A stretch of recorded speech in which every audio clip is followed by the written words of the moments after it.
অরুণীর রূপকথা ইবনে মালিক ও শেখ ফকিরের জাদুকথা। অরুণী, বয়স ২২, সেলাইয়ের কাজে তার জুড়ি মেলা ভার।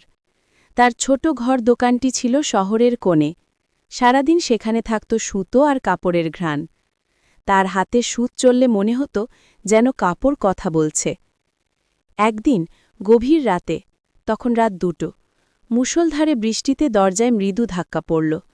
বাইরে দাঁড়ানো ছিলেন এক শেখ ফকির, রহস্যময় দরিদ্র বৃদ্ধ, অত্যন্ত শীর্ণ, পরনের পোশাক শতচ্ছিন্ন। ইয়া বিনতি, কন্যা, আল্লাহর দোহাই, একটু দয়া করো, আমি বহু দূর থেকে এসেছি। এই জীর্ণ জামাটা কাল সকালে সূর্য ওঠার আগে সেলাই করে দেবে? আমি এর জন্য যথেষ্ট ইজারা, পারিশ্রমিক দেব। অরুণী তার করুণ দশা দেখে মন নরম হল। আসুন, ভেতরে আসুন, এত রাতে বাইরে থাকা ঠিক নয়, ইজারা লাগবে না, আমি এখনই করে দিচ্ছি। অরুণী যখন জামাটি সেলাই করতে শুরু করল, তখন এক অদ্ভুত ঠান্ডা অনুভূতি হল। পকেটের কাছে সেলাই দিতে গিয়ে সূচের ডগা তার আঙুলে সামান্য ফুটল, এক ফোঁটা রক্ত। আর সেই মুহূর্তেই পকেট থেকে বেরিয়ে এলো এক তীব্র আলোর ঝলকানি, যেন হাজার তারার জ্যোতি। আলোর তীব্রতায় অরুণীর চোখ বন্ধ করে ফেলল। যখন অরুণীর জ্ঞান ফিরল, তখন তার কানে এলো নরম আরবি সুর। সে শুয়ে আছে নরম, সুগন্ধি রেশমি চাদরে মোড়া একটি বিছানায়। তার পাশে দাঁড়ানো কয়েকজন খাদিমাহা, দাসী। আলহামদুলিল্লাহ, আপনার হুঁশ ফিরেছে। মহাশয়া, মারাজাত জানতে চাইলেন আপনার কোনো অসুবিধা হচ্ছে কিনা? অরুণী অবিশ্বাসে নিয়ে উঠে বসল। আমি কোথায়? তোমরা কারা? এটা কি কোনো স্বপ্ন? এ কি বলছেন? এটা তো মহারাজ বীরভদ্রের দৌলতখানা। আর আপনি তো নতুন দর্জি, যাকে আল আমিরা আল ওয়ালিদা ডেকে পাঠিয়েছেন। অরুণী বুঝল সে ফিরে এসেছে প্রায় ২০০ বছর আগের এক রাজত্বে। তাকে মাতার সামনে নিয়ে যাওয়া হল। আল আমিরা আল ওয়ালিদা, গম্ভীর ও রাজকীয় ভঙ্গিতে।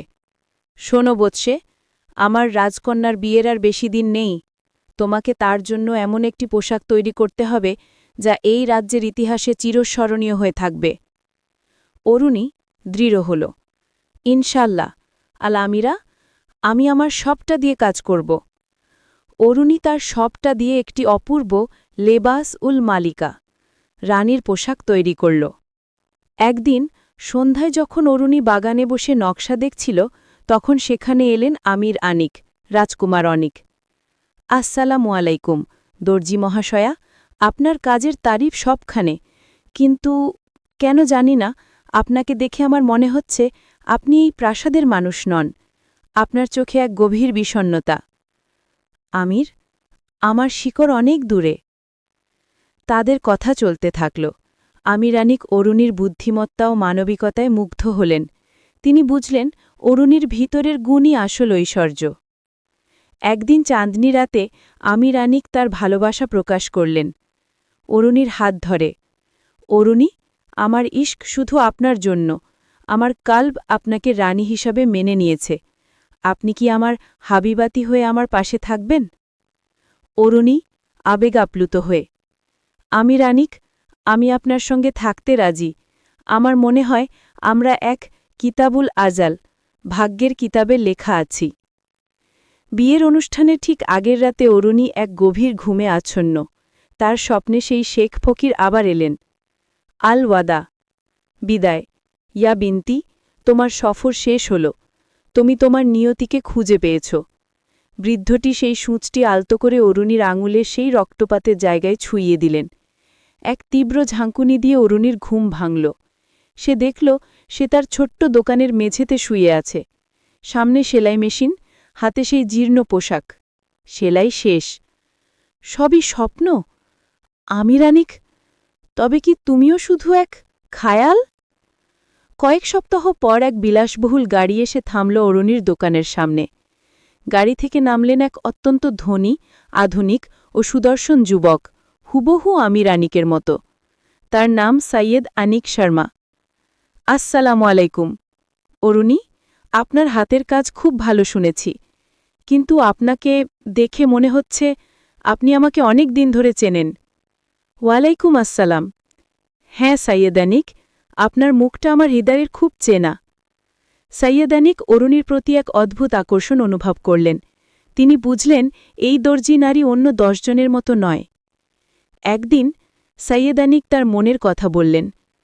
অরুণী, আমার মনে হয় বহু যুগ ধরে আমি আপনাকে খুঁজছি। আপনি কি আমার আধুনিক যুগের রাজবধূ হবেন?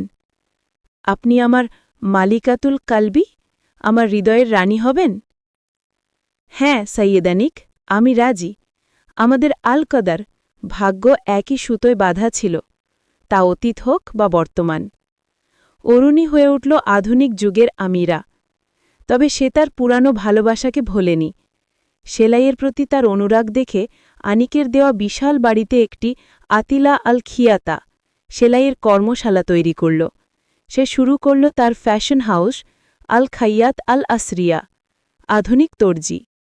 অরুণী, আমার নূর, আলো, তুমি এই বিশাল বাড়ির মালিকা, কেন এত সময় তুমি এই মেশিনের সামনে কাটাও? অরুণী, আনিক, এই সূচি তো আমাকে তোমার কাছে এনেছে, আর আমি চাই যেন আমার হাতের কাজ গরিব মেয়েদের মুখে হাসি ফোটায়। অরুণীর মানবিক উদ্যোগ দেখে সৈয়দ আনিক গর্বিত হলেন। একদিন একটা পার্টিতে সৈয়দের আনিক এক ধনী বন্ধু জনাব ফায়সাল অরুণীকে তার হাতে সেলাই করা পোশাকের জন্য তাচ্ছিল্য করলেন। জনাব ফায়সাল, ভাবি, আপনার পোশাক দেখে তো মনে হচ্ছে আপনি নিজে এটি সেলাই করেছেন। অরুণী, হ্যাঁ, আপনি ঠিক ধরেছেন, কারণ আমি বিশ্বাস করি নিজের হাতে তৈরি কিছু জিনিসের মূল্য হীরে মুক্তোর চেয়েও বেশি। আমার স্বামী আমাকে সেই মূল্য দিতে শিখিয়েছেন। সৈয়দ আনিক গর্বে হেসে উঠলেন। তিনি জানতেন অরুণী তার জীবনে আনা সবথেকে দামি উপহার। অরুণী একদিন তার কর্মচারীর হাতে সেই রহস্যময় জীর্ণ পোশাকটি দেখতে পেলেন, যেটি সেই শেখ ফকির সেলাই করতে দিয়েছিলেন। অরুণী বুঝতে পারলেন সেই শেখ ফকির তাদের অমর ভালোবাসার এক নিদর্শন রেখে গেছেন। তার অতীত আর বর্তমানের মধ্যে সেতু তৈরি করেছে সেই জীর্ণ পোশাক, সূচের জাদু আর শেখ ফকিরের আশীর্বাদ। অরুণী তার কর্মশালাটিকে সেই শেখ ফকিরের নামে উৎসর্গ করার সিদ্ধান্ত নিল। সেই সাধারণ দর্জি থেকে রাজবধূ হওয়ার স্বপ্ন আজ বাস্তবে পরিণত হয়েছে, আধুনিক, ভালোবাসাময় ও মানবিক উপায়ে। ছোট্ট বন্ধু, মনে রেখো, তোমার ভিতরেও এমন বিশেষ প্রতিভা লুকিয়ে আছে। তুমি যা মন দিয়ে ভালোবাসো সেটাই তোমার সবচেয়ে বড় জাদু। দয়া আর ভালোবাসা, এ দুটোই আসল ঐশ্বর্য। সবসময় সবার সঙ্গে ভালো ব্যবহার করবে। ভালোবাসা সব সীমা পার হয়ে মানুষকে খুঁজে নেয়।